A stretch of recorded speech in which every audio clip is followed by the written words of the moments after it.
नमस्कार, मैं प्रद्युमन जोशीला आज बात करने जा रहे हैं हरियाणा प्रदेश की राजनीति के एक ऐसे नेता की जिसने पिछली जो सरकार थी उसके 5 साल में अपनी बयानबाजी के लिए तमाम राजनीतिक दलों में वो सबसे ज्यादा मशहूर रहे, सबसे ज्यादा चर्चा चौक चौराहों गांव गली मोहल्लों में उन्हीं की हुई। वो नेताजी पिछली बार भी चुनाव जीते थे और इस बार भी चुनाव जीते हैं। जैसा पिछली बार सरकार ने उनके साथ सलूक किया वही सेम सिनेरियो इस बार भी देखने को मिला। पिछली बार उन नेताजी के जो बयान थे, उन नेताजी की जो शब्दावली थी, उनको लेकर के तमाम राजनीतिक दलों के नेता लगातार चटकारे लेते रहे। पूरे 5 साल संभवतः कोई ऐसा नेता नहीं होगा जिन्होंने इन नेताजी की कहीं ना कहीं चर्चा ना की हो, लेकिन इस बार उन नेताजी को सांप सूंघ गया है। आखिर क्यों सांप सूंघ गया है उस पर आज हम चर्चा करने जा रहे हैं। अब वो नेताजी क्यों खामोश हैं, क्यों चुप हैं, क्यों नहीं बोल पा रहे, जबकि हालात वही है जो पिछली बार थी। मैं बात करने जा रहा हूं हरियाणा प्रदेश की राजनीति में दादा के नाम से मशहूर दादा पंडित राम कुमार गौतम की। पंडित राम कुमार गौतम इस बार तीसरी बार हरियाणा प्रदेश की विधानसभा में पहुंचे हैं और इस बार वो नए हलके से विधायक बने हैं। 2 बार पीछे वो नारनौंद जो हिसार जिले का पार्ट है वहां से विधायक बने और इस बार वो सफीदो जो जींद जिले में आता है, सोनीपत लोकसभा क्षेत्र में आता है, वहां से वो विधायक चुने गए हैं। पहले हम चर्चा करेंगे पंडित राम कुमार गौतम का जो राजनीतिक कैरियर रहा है उसकी, उसके बाद जो मुख्य जो मुद्दा है उस पर हम चर्चा करेंगे। पंडित राम कुमार गौतम ने अपने जीवन काल में बहुत से चुनाव लड़े, ज्यादातर चुनाव वो हारे और निर्दलीय से लेकर के और तमाम पार्टियों से होते हुए अब वो भारतीय जनता पार्टी में शामिल हैं। पंडित राम कुमार गौतम बहुत सी राजनीतिक पार्टियों में रह चुके हैं। वो कांग्रेस पार्टी में भी रहे, बीजेपी में भी रहे, बीजेपी को उन्होंने छोड़ भी दिया था। उसके बाद पूरे जीवन जो उनके राजनीतिक धुर विरोधी रहा चौधरी देवीलाल का परिवार, उनकी पार्टी जेजेपी दुष्यंत चौटाला और अजय सिंह चौटाला की पार्टी में भी रहे, वहां से वो विधायक भी बने, लेकिन बहुत ज्यादा दिन उनकी पटरी नहीं बैठ पाई और फिर वो बागी हो गए। उसके बाद वो बीजेपी में फिर से आ गए। पंडित राम कुमार गौतम अपने जीवन काल का पहला चुनाव 2005 में भारतीय जनता पार्टी की टिकट पर जीते। बीजेपी के केवल 2 विधायक बने और उनको विधायक दल का नेता बनाया गया। नरेश मलिक जो बहुत बड़े दानवीर रहे हैं, वो हसनगढ़ जो रोहतक जिले में पड़ता है वहां से विधायक बने और पंडित राम कुमार गौतम नारनौंद से विधायक बने। 2005 में केवल 2 भाजपाई जीते थे, तमाम धुरंधर हार गए थे। चौधरी भूपेंद्र सिंह हुड्डा प्रदेश के मुख्यमंत्री बने थे और पंडित राम कुमार गौतम की बीजेपी में के विधायक होते हुए भी चौधरी भूपेंद्र सिंह हुड्डा के साथ उनकी पटरी बहुत अच्छी बैठी। उन्होंने खूब काम भी करवाए, निजी भी और सार्वजनिक भी। उसके बाद 2009 का चुनाव उन्होंने कांग्रेस पार्टी की टिकट से लड़ा और वो नारनौंद से चुनाव हार गए। 2014 में उन्होंने निर्दलीय चुनाव लड़ा और वो फिर से चुनाव हार गए।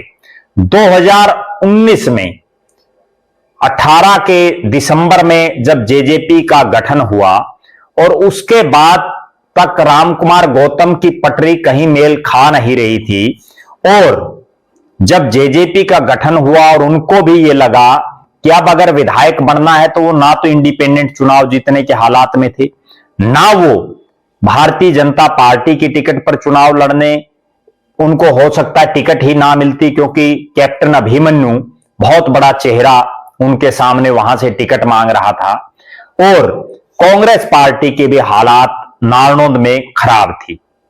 तो उन्होंने बड़ी सूझबूझ से एक फैसला लिया और उन्होंने अपने पूरे जीवन में जो धुर राजनीतिक विरोधी रहे चौधरी देवीलाल का परिवार, उनकी पार्टी जननायक जनता पार्टी में शामिल हुए। जेजेपी की टिकट पर उन्होंने चुनाव लड़ा और अच्छे खासे वोट प्राप्त करके वो चुनाव जीत गए। चुनाव जीतने के बाद हालात ये बनी कि जेजेपी सत्ता में शामिल हो गई और जेजेपी को 3 मंत्री बनाने थे जो उनके कोटे से। उनमें दादा रामकुमार गौतम को यह लग रहा था कि उनकी लॉटरी जरूर लगेगी। दुष्यंत चौटाला की पार्टी में जितने विधायक जीते थे उनमें केवल मास्टर ईश्वर सिंह जी को छोड़ करके, जो गुला चीका से विधायक बने, सारे पंडित रामकुमार गौतम से जूनियर थे। और पंडित रामकुमार गौतम 2005 में विधायक बन चुके थे। बाकी जितने जेजेपी के नेता थे वो 2005 के बाद ही विधायक बने थे, ईश्वर सिंह को छोड़ करके। लिहाजा रामकुमार गौतम जी को यह पूरा यकीन, विश्वास और भरोसा था कि दुष्यंत चौटाला की पार्टी को जो 3 के मंत्री पद मिलेंगे उनमें एक पद उनका पक्का है। लेकिन यहां से वो सिस्टम शुरू हुआ जो 5 साल पंडित रामकुमार गौतम बोलते रहे, गाते रहे, हर चौक चौराहे पर उनके बयानों की चर्चाएं होती रही। दुष्यंत चौटाला ने खुद के अलावा अनूप धानक, जो इस बार उनको चुनावी समर में छोड़ करके चले गए, पार्टी उनको मंत्री बनाया और रामकुमार गौतम को कुछ नहीं बनाया। तभी से रामकुमार गौतम का दर्द छलकना शुरू हुआ और 2 शब्दों का इजाद उन्होंने किया जो 5 साल जिस पर राजनीतिक गलियारों में चटकारे लिए गए। एक उन्होंने शब्द का इस्तेमाल किया दुष्यंत चौटाला के लिए, खोपर। खोपर सारा सौदा जीम गया। और दूसरा उन्होंने माल जीम गया, मैक में ले गया। ये 3-4 वर्ड उन्होंने ऐसे इजाद किए जो चाहे दीपेंद्र सिंह हुड्डा हों, चाहे बीजेपी के नेता हों, चाहे इंडियन नेशनल लोकदल के नेता हों, चाहे कांग्रेस के नेता हों, लगातार राजनीतिक भाषणों में इन शब्दों का इस्तेमाल वो करते रहे। और दादा रामकुमार गौतम भी 5 साल दुष्यंत चौटाला के साथ चप्पल निकाल करके उनके पीछे पड़ गए। कहने का अभिप्राय यह है कि जहां भी मौका मिला पंडित रामकुमार गौतम जी ने जेजेपी दुष्यंत चौटाला की बखियां उधेड़ने में कोई कसर नहीं छोड़ी, भले ही वो जेजेपी में रहे। उन्होंने बार बार ये बयान भी दिए कि वो जो कानून बना हुआ है जिसमें विधायक पार्टी को नहीं छोड़ सकता, वरना वो कब की पार्टी को छोड़ भी सकते थे, लेकिन चूंकि कानून में बंधे हैं उनकी सदस्यता रद्द हो जाती, दोबारा चुनाव होता, उपचुनाव होता। और उसमें हालात ये थी कि क्या पता बुढ़ापे में रामकुमार गौतम जीत पाते या नहीं। लेकिन 5 साल मंत्री ना बनाने का मलाल पंडित रामकुमार गौतम के चेहरे पर और उनकी जुबान पर लगातार दिखाई दिया। वो लगातार खोपर, माल जीम गया, सारा सौदा जीम गया, सारे मैक में ले गया, इस तरह की बयानबाजी करते रहे और जिससे लोगों में वो एक इस तरह के पात्र बन गए कि उनकी बातों को बोल करके लोग हंसी मजाक करने लगे। अब देखिए आगे का सीन। दुष्यंत चौटाला ने उनको मंत्री नहीं बनाया क्योंकि वो सरकार में एक साझेदार थे, सरकार उनकी खुद की नहीं थी, वो केवल उनके 10 विधायक थे और उन 10 विधायकों में भी उन्होंने ये सोचा कि जो उनके प्रति सबसे ज्यादा लॉयल है उसको वो मंत्री बनाए।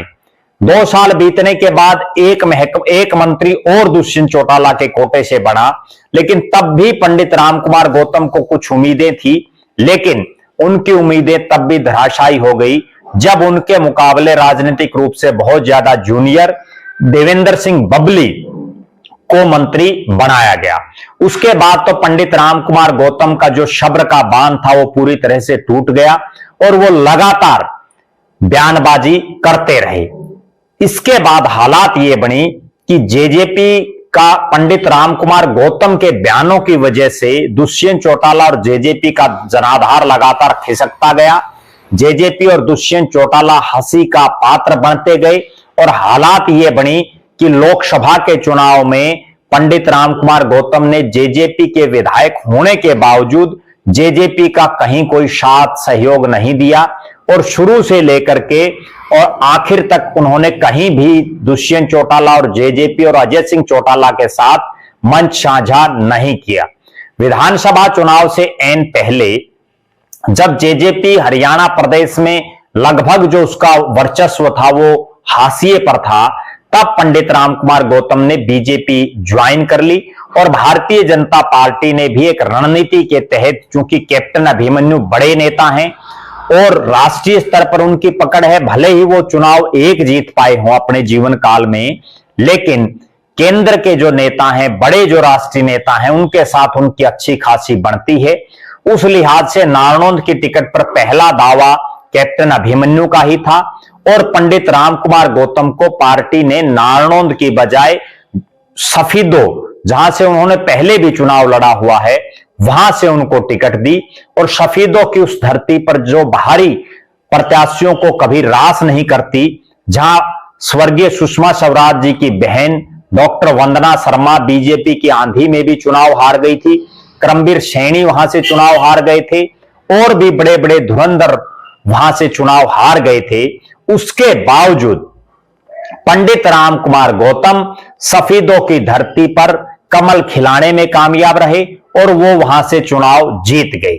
चुनाव जीतते ही चूंकि भारतीय जनता पार्टी को बहुमत मिला और 48 विधायक उनके विधानसभा में पहुंचे, पंडित रामकुमार गौतम जी ने नायब सिंह सैनी के मुख्यमंत्री की शपथ लेने से पहले, जब उनको विधायक दल का नेता बना दिया गया था, तो एक बयान उन्होंने दिया, एक मीडिया में एक बाइट उन्होंने दी, जिसमें उन्होंने कहा कि कैबिनेट में अच्छे और ईमानदार लोग अगर लिए गए तो चौथी बार भी भारतीय जनता पार्टी की सरकार बनेगी।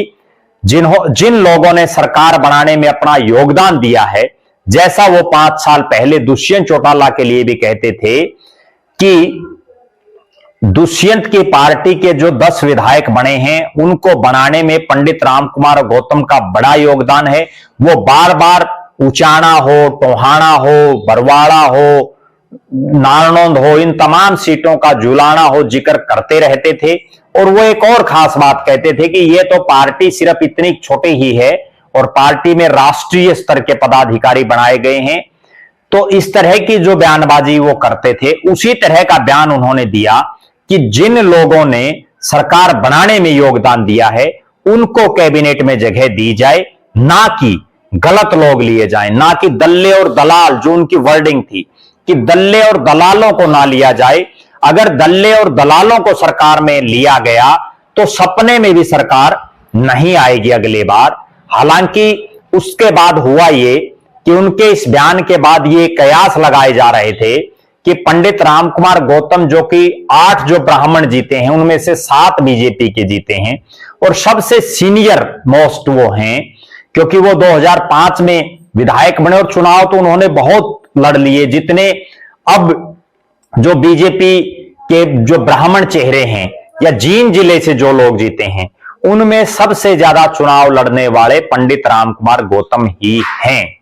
उम्र में भी वो बहुत सीनियर हैं और ऐसे कयास थे कि जब उन्होंने दल्ले और दलालों वाला बयान दिया, तब ऐसी उम्मीदें थी कि पंडित रामकुमार गौतम को मंत्री बनाया जा सकता है और बनाया जाना भी चाहिए, क्योंकि वो तीसरी बार विधायक बने हैं, 2 अलग अलग विधानसभा क्षेत्रों से विधायक बने हैं और बीजेपी के बहुत पुराने नेता हैं। बीजेपी विधायक दल के भी वो 2005 में अध्यक्ष रह चुके हैं, विधायक दल के नेता रह चुके हैं। लेकिन हुआ वही जो दुष्यंत चौटाला और मनोहर लाल जी के समय हुआ। एक बार फिर से रामकुमार गौतम जी के हाथ खाली रहे, उनको कोई मंत्री पद नहीं दिया गया। अब बात करते हैं कि नायब सिंह सैनी ने किनको मंत्री बनाया। नायब सिंह सैनी जी ने जींद जिले में 5 सीटें हैं और 5 सीटों में से 4 बीजेपी ने जीती, 4 में से 2 ब्राह्मण चेहरे जीते, उचाना से देवेंद्र अत्री और सफीदों से रामकुमार गौतम। एक पंजाबी चेहरा जीते डॉक्टर कृष्ण मिड्ढा जींद से, और एक जो एससी समाज से आते हैं, वाल्मीकि समाज से आते हैं, कृष्ण बेदी, वो नरवाना से जीते। 4 में से 1 कृष्ण बेदी को कैबिनेट मंत्री बनाया गया, डॉक्टर कृष्ण मिड्ढा को विधानसभा का डिप्टी स्पीकर बनाया गया और 2 के हाथ बिल्कुल खाली रहे। और सबसे बड़ी बात, इतने अनुभवी पंडित रामकुमार गौतम के हाथ खाली रहे, यानी 2 ब्राह्मण चेहरे जीते, दोनों को कोई पद नहीं मिल पाया। इसके बाद हम बात करते हैं जो 7 ब्राह्मण चेहरे जीते, उनमें से 2 ब्राह्मण चेहरों को कैबिनेट में जगह दी गई। डॉक्टर अरविंद शर्मा जो गोहाना से विधायक हैं, सफेदों के साथ लगता हल्का है, उनको कैबिनेट में मंत्री बनाया गया। और गौरव गौतम जो पलवल के विधायक हैं, जो बहुत पहली बार जीते हैं और नए यंगस्टर हैं, उनको भी जो है मंत्री बनाया गया। यहां भी रामकुमार गौतम को कोई पद नहीं दिया गया। कहने का तात्पर्य यह है कि जींद जिले के 4 विधायकों में से 2 को पद मिला, वहां भी पंडित साहब का जो है हाथ खाली रहे। 7 ब्राह्मण चेहरों में से भी 2 मंत्री बनाए गए, वहां भी दादा गौतम को कुछ हाथ नहीं लगा। अब ऐसी उम्मीदें थी कि दादा गौतम कुछ ना कुछ फिर बोलेंगे और कोई ना कोई ब्लास्ट करेंगे, कोई ना कोई फिर बोलेंगे, और हो सकता है वो एक बार फिर से नायब सिंह सैनी को लेकर के कुछ बयानबाजी करें, कुछ टीका टिप्पणी करें। और इस पर ना केवल मीडिया की बल्कि हरियाणा प्रदेश के तमाम राजनीतिक दलों की और तमाम लोगों की भी नजरें थी। उसके बाद जब विधानसभा का सत्र आया और जब विधायकों को शपथ दिलाई गई, तो भी एक वीडियो बड़ा वायरल हुआ सोशल मीडिया पर, जिसमें विधानसभा के सदस्यों को शपथ दिलाने के लिए जो प्रोटेम स्पीकर थे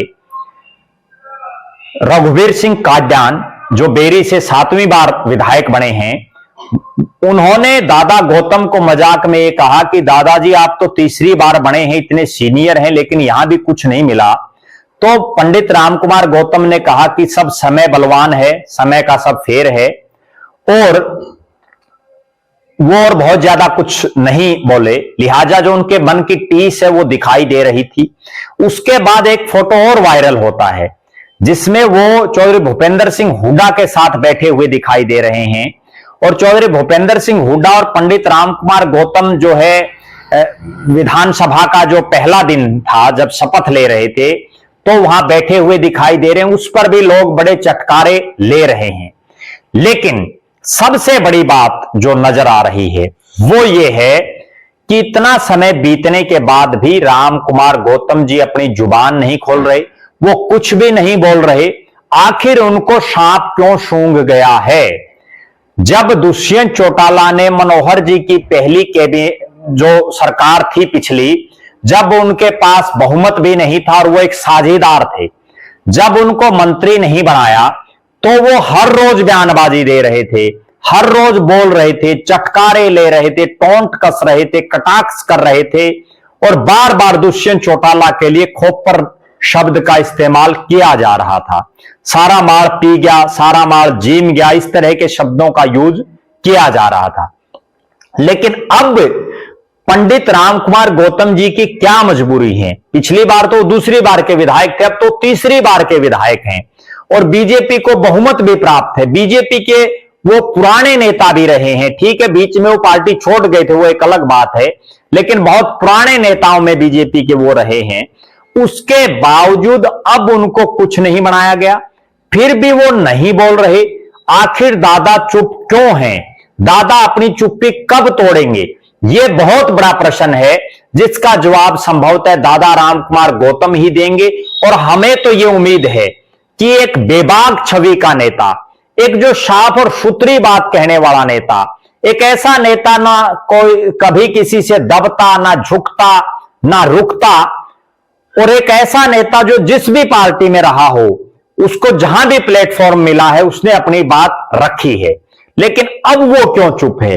क्या वो मोदी जी की जो सरकार है उनसे कहीं इस तरह का कोई उनका अलग ही लाड प्यार प्रेम है, या नायब सिंह सैनी के प्रति उनकी बहुत ज्यादा प्यार प्रेम और निष्ठा है जिसकी वजह से वो नहीं बोल पा रहे? क्या कारण है? लेकिन एक बात जरूर है, हरियाणा प्रदेश की जनता गली चौक चौराहों पर यह बात जरूर कर रही है, और राजनीतिक गलियारों में भी यह चर्चा है कि दादा चुप्पी तोड़ो, दादाजी चुप्पी तोड़ो, दादाजी बोलो, आपको क्यों सांप सूंघ गया? आप कुछ तो बोलिए। हरियाणा प्रदेश की जनता जो कैबिनेट बनी है उस पर आपके विचार सुनना चाहती है। जैसा आपने कहा था कि दल्ले और दलाल टाइप के लोग नहीं लेने, तो क्या नायब सिंह सैनी की जो कैबिनेट बनी है उसमें दल्ले और दलाल टाइप के लोग हैं, या उस कैबिनेट में बहुत बढ़िया लोग हैं, या उन्होंने बहुत सोच समझ करके कैबिनेट बनाई है, या उन्होंने किस वजह से आपको जगह इस कैबिनेट में नहीं दी? इस पर पंडित राम कुमार गौतम जी, दादा राम कुमार गौतम जी का कोई ना कोई बयान जरूर आना चाहिए। हमारी उस पर नजरें बनी रहेंगी। आप लगातार हमारे साथ बने रहें। हमारे फेसबुक पेज को लाइक और फॉलो करें, यूट्यूब पर चैनल को सब्सक्राइब करें, बेल आइकन घंटी का बटन अवश्य दबाएं, वीडियो को ज्यादा से ज्यादा शेयर करें, अपने बहुमूल्य कमेंट्स अवश्य लिखें। बहुत बहुत धन्यवाद। आपका अपना प्रद्युमन जोशीला।